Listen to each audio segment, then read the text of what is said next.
In the summer of 2014, I had to go and apply for a visa because I was coming to Estonia. But in order to reach Estonia, I had to give my visa interview for my Estonian visa in Turkey because there was no embassy of Estonia in Pakistan. So I had to go to Turkey in order to go to Estonia, which is not a problem. I got a scholarship to study in Estonia and I was really happy to go there. But the problem was not with the Estonian visa. I had to first apply for a Turkish visa. At the time in 2014, everybody in Pakistan had to go to the Turkish embassy to get the visa. I went there for the visa. I had this scholarship, right? I had the Erasmus Mundus scholarship. I went there and right away, when they looked at my passport and my application, they straight away said, no, we are not going to take your application because we don't take these applications. And I stood there thinking, why? Why exactly is that? Because a while back, they just told me that they would take applications. The world passport and visa system is completely, utterly broken. It doesn't make any sense. Let me explain to you with an example. If you are born in a developing country, for example, like Pakistan, and you want to visit another country, maybe for studies or maybe for a job, or maybe you just want to visit for tourism, then Pakistan has the fourth worst passport in the world. And it's not just about Pakistan. I mean, all the worst rankings of the passport are the developing countries, Pakistan and India and Bangladesh and Sri Lanka and Nigeria and all the places with really high talent pools and yet shitty passports. So what do you do in that situation? The visa process, firstly, is extremely complicated and it's extremely cumbersome. You have to first start to get with an appointment, which are scarce. It might take a year in the case if you want to get a visa for the US. The second thing is you need to have a lot of money because not everybody can move to another city, give an interview, stay there for a while, pay for the visa fee, pay to make sure that you have a suitable cash in your account because you want to prove to the visa officer that you're not just going to stay there, but you will come back and you have enough money to help you sustain yourself over there so that you're not a burden on the tax system abroad. And then you have to prove your character certificate. Like you have to get a certificate from the police so that nobody thinks that you're a criminal. All of these things can be done. All of these things can be put together if you have money. If you don't have money, then you're in a pretty shitty situation. And that excludes majority of the population of the developing country itself. A population that itself would have the talent and the human resource that developed world would actually need. This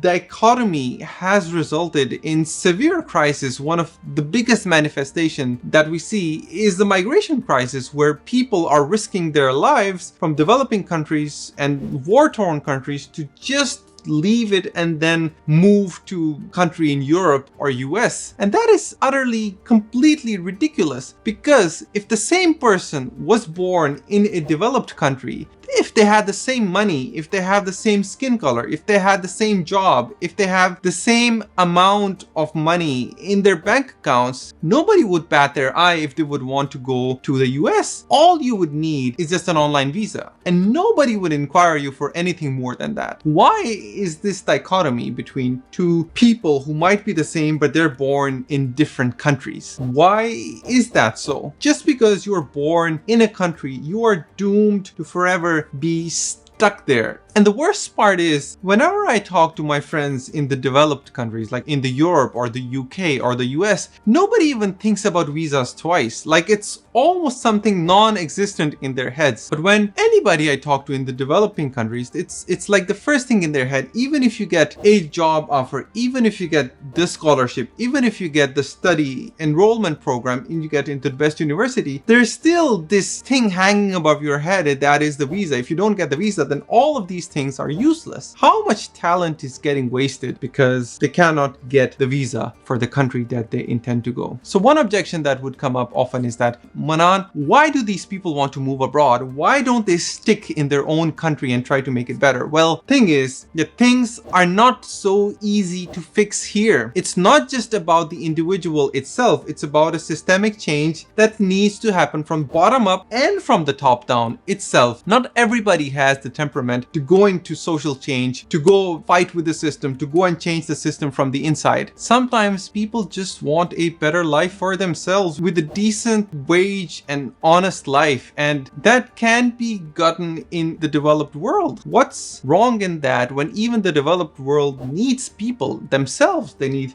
human resource, they need engineers, they need doctors. We are seeing people move to these developed countries, not just because the developed countries have a special love for people and they want them to be here, but they actually need people because Europe itself is dying. The population is declining itself. And the truth is that people in the developing countries, they want a better standard of life. And that is why they're willing to move abroad. But people in the developed countries, they need more people because their population is dying and somebody has to take the burden for social welfare. Majority of the people who come from abroad are young, they're educated, they're skilled, and these are the people who are actually paying for the pensions of all the older generation people in the developed countries. It's a win-win for everybody. But then here again, we come into this issue of passport and the travel system. And why is it so ridiculous? It is ridiculous because it clearly excludes people who don't have the money or the capacity to move abroad, even though they might have the talent. So that said, how do we fix the system? Well, here is something.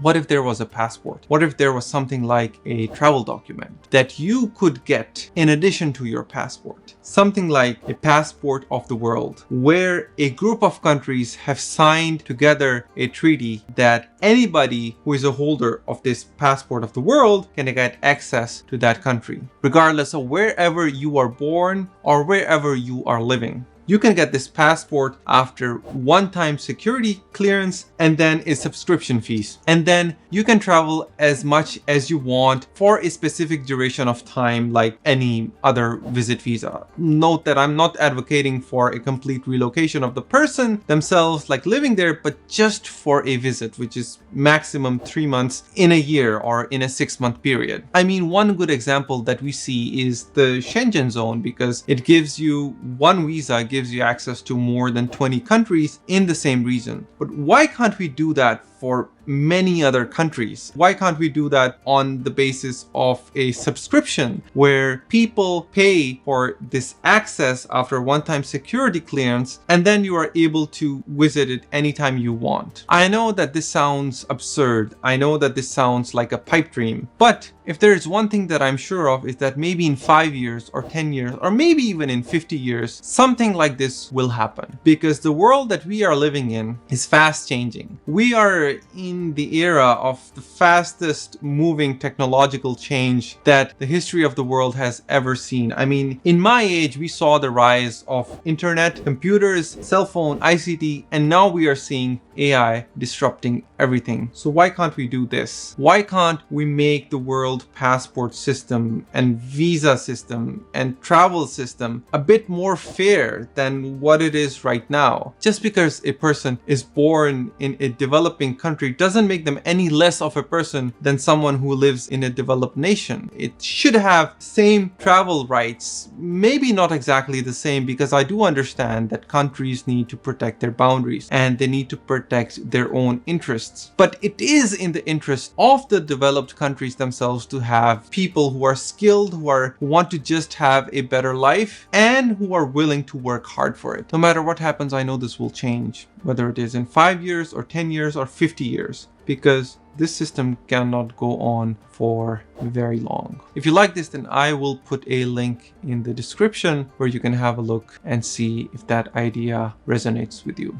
Thank you for watching, and I'll see you in the next one. Bye.